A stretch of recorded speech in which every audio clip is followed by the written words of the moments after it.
Using the AATCC 15, you're going to determine the color fastness of colored textiles using artificial acid perspiration solution. So to begin, you're going to create your specimens. You're going to create your specimens by cutting out fabric that's 2 by 5 inches, and you're going to want to cut out 2 of them, one in the warp and one in the filling direction.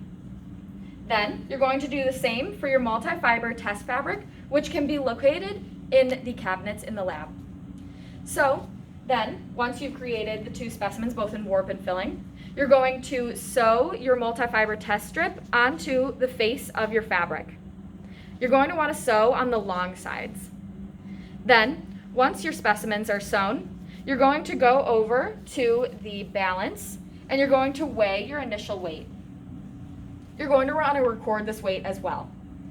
Then, you're going to place both your warp and filling specimens into the artificial acid perspiration solution, which will be created prior to lab by the lab instructor.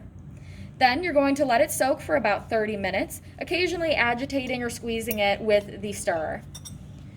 Then, once it's soaked for 30 minutes, you're going to bring your specimens over to the wringer. You're going to want to make sure that the multi-fiber fibers are lined up perpendicular to the rollers on the wringer. And then you're going to press on, in which it'll roll through. And if it doesn't roll, you can push this down. If you need to do it one more time, you can as well. Then you're going to take your specimens and bring it over to the perspirometer. Then you're going to take 2 glass plates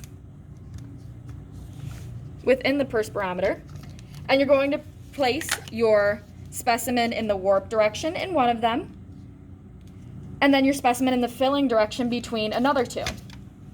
Then you're going to use the dial to tighten and add pressure between the plates. Once pressure is added, you're going to go over to the oven and place the perspirometer into the oven. You're then going to let it bake for about 6 hours. Then after the 6 hours, you're going to take the perspirometer back out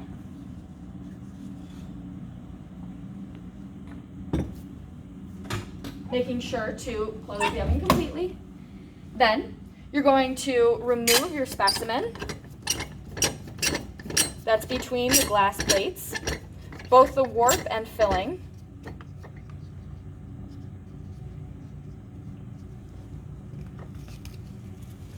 Then you're going to remove your specimen between the 2 glass plates and place it on the paper towel in which it'll be conditioned overnight for rating the next day. Then you'll come back the next day and then take your test specimens over to the Macbeth Spectralite.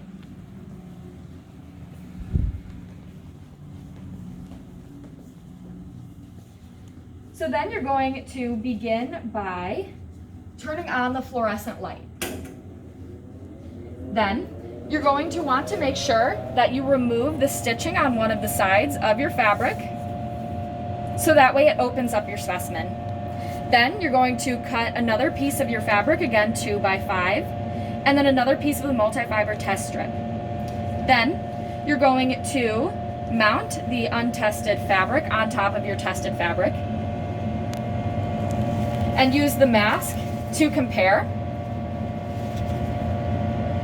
Then 3 of your group members are going to independently rate the change in color using the grayscale for evaluating change in color independently and collect the average. So you're going to use the grayscale by comparing the tested specimen, which would be the color change compared to the untested specimen, and then using the numbers you're going to use your rating to find the average. Then, once you find the average of your color change, you're then going to take your multi-fiber test strip, which under the black line, it's acetate all the way down to wool. You're then going to compare your level of staining between the two specimens, or I apologize, the two multi-fibers. Then, using the grayscale, you're going to compare the level of staining of the tested specimen compared to the untested specimen, and continue to do so with each fiber. Then, you're going to record your results of your weightings.